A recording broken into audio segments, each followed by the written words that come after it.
What do you love and what are you good at? A cross-training exercise. Begin with the inventory. By going through this exercise, you may discover a skill capable of transforming work you're making. Until you make an inventory, you may find you take for granted many skills that could be applied to making art, even if you've not used them in that capacity previously. The first list is your list of skills. Make the list of everything you know how to do. Evaluate each one in terms of how good you are at it. The second list is to think about skills you actually enjoy using. Look at your list, rate each skill based on whether you enjoy it or not. Think of this as the desert island test. If you were stranded on a desert island, which of the skills would you be relieved to have brought along?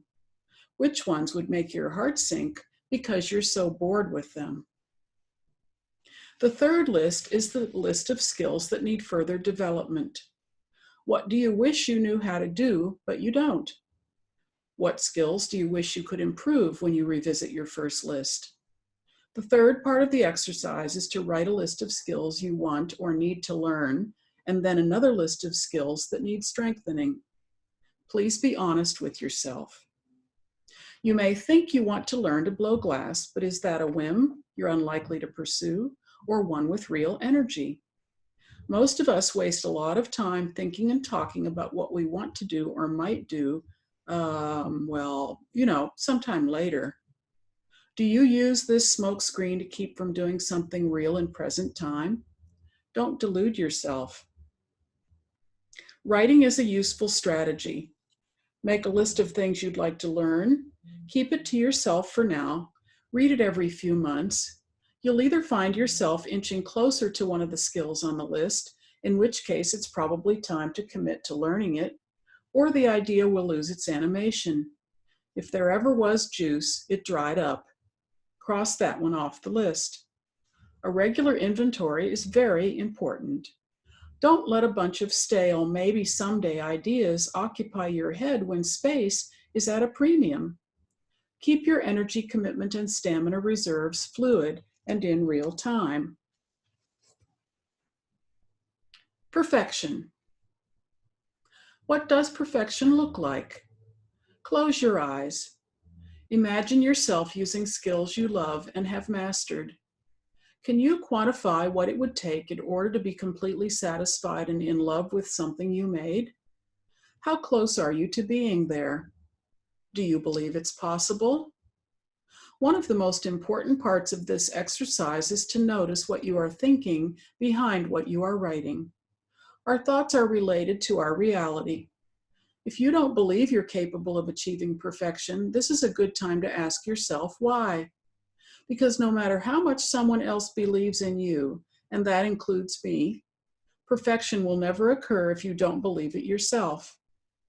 Singer Jackson Browne wrote, "In the end, there is one dance you'll do alone." Actually, there are several, and this is one of them. So take a good look at your artist self and decide intentionally to love it, no matter where you think you are on the alignment continuum, because nobody achieves perfection all the time, but everybody is capable of achieving perfection at least once. If you show up, work consistently, keep track of ideas and progress, you can be proud of yourself. I once read you had to do a lot of really bad work to get a few really good pieces from your efforts.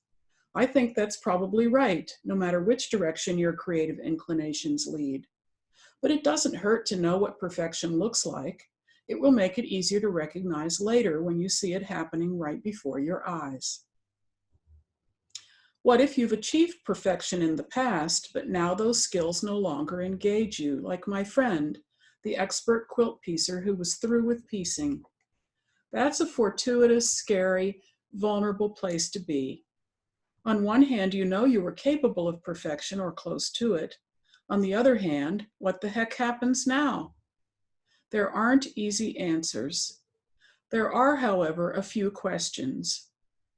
What do you want to do now? Is this a new love beckoning you? Can you riff on what you used to do? Is it time to switch creative gears or possibly mediums entirely? Some people would advise you to sit with this and just keep thinking about it until you have an answer. I would suggest a proactive choice: writing. Use writing to free associate, make lists, tell yourself a story. Writing speeds up thinking, or at least records it.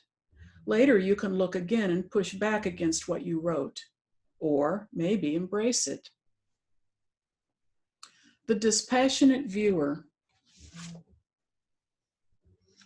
Artists join critique groups, enter juried exhibitions, and show new work to friends and family all the time. Most artists don't feel the creative circle is complete until somebody else validates their work. That's fine, but when was the last time you sat with your work all by yourself and determined its strengths and weaknesses? Consider making this a practice for every piece you finish before you share it with anyone else. Cultivating an inner dispassionate viewer is a paradox. Artists are usually passionate.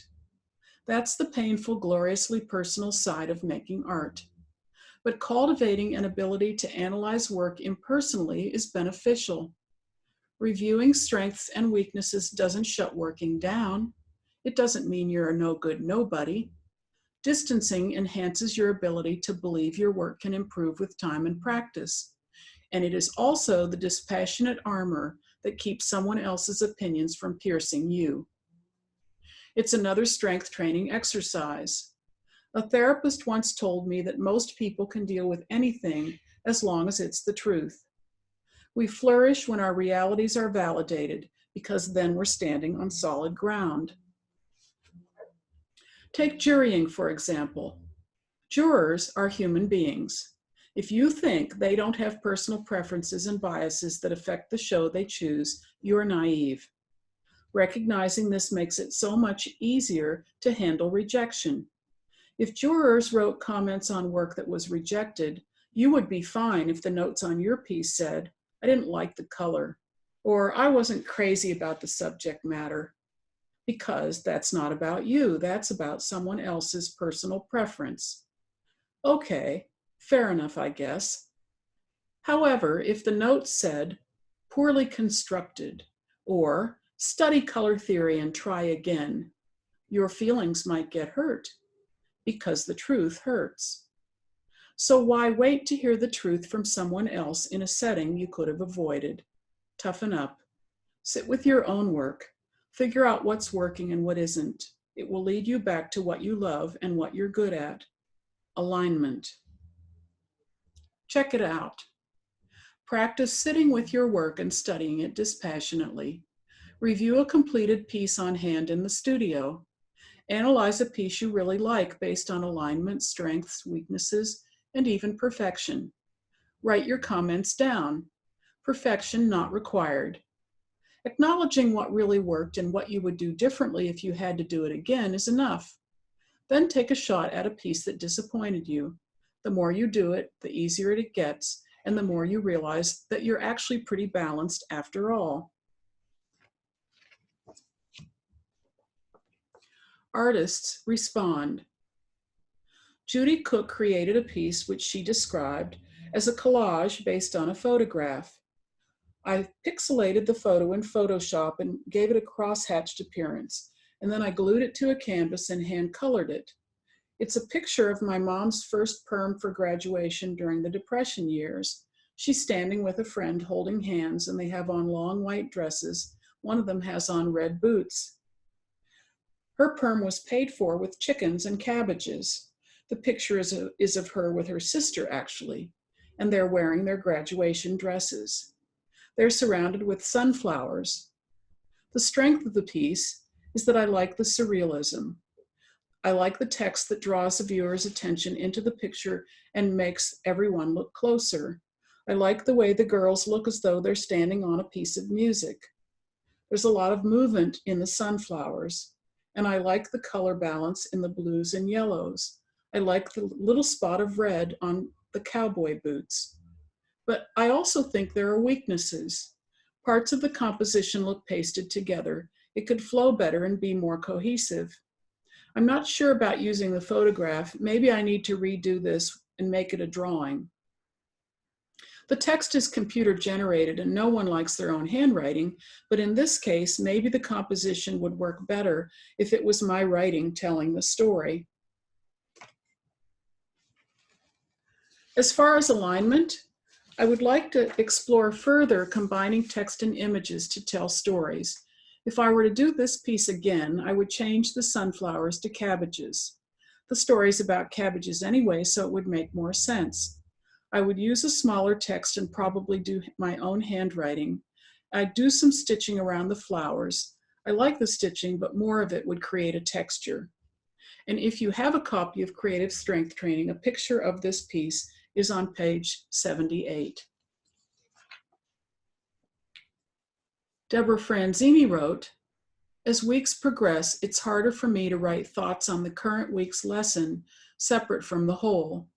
I'm so aware that there's a big shift occurring in the way I work and now in the way I assess my satisfaction with what I've made. I made a piece many years ago responding to the suicide of a friend. It was very clear when I was making it that it was the only way I could grasp what I was feeling. It's been in my studio ever since it was made.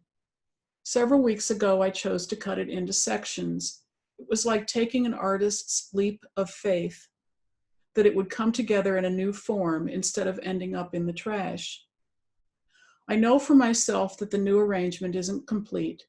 A part of me's pissed off that it's not done, because I took the damn leap of faith, didn't I? But another part of me is intrigued by the idea of letting a piece take its time. I'm realizing there's a sense of receptivity to an answer as I ask, what could be next? I began using writing to help maintain ideas that come up, and finally I'm beginning to see the value of all this writing." Gwen Hendricks wrote, "Like the crow with the shiny object, I've been drawn to many art disciplines over the years. If a particular craft or medium piqued my interest, I would acquire enough knowledge to do it successfully.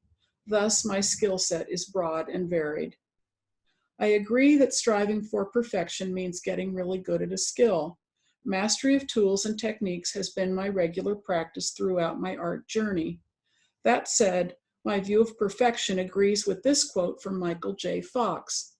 I'm careful not to confuse excellence with perfection. Excellence I can reach for, perfection is God's business." I've experienced this firsthand. As I was painting botanical illustrations in my teacher's studio, it occurred to me that I can never create perfectly what Mother Nature has already created. It was so debilitating, I changed my process and quit doing the painting, and instead decided to paint abstracts. During this transitional phase, someone in one workshop said, "Perfectionism is the tool of the oppressor." Suddenly, the tightness that came with perfecting botanical painting relaxed. Imperfections in my paintings became happy accidents and things to expand on, and the process became fun.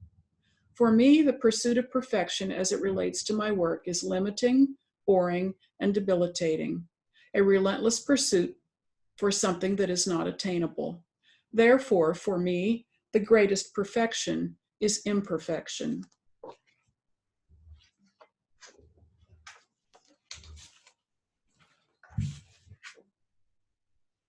Conclusion. Alignment takes time, but the slow unfolding continues, ebbing, flowing, questioning, experiencing flashes of insight. Find your own rhythm, seek your own alignment. For each of us, that will mean something a little bit different.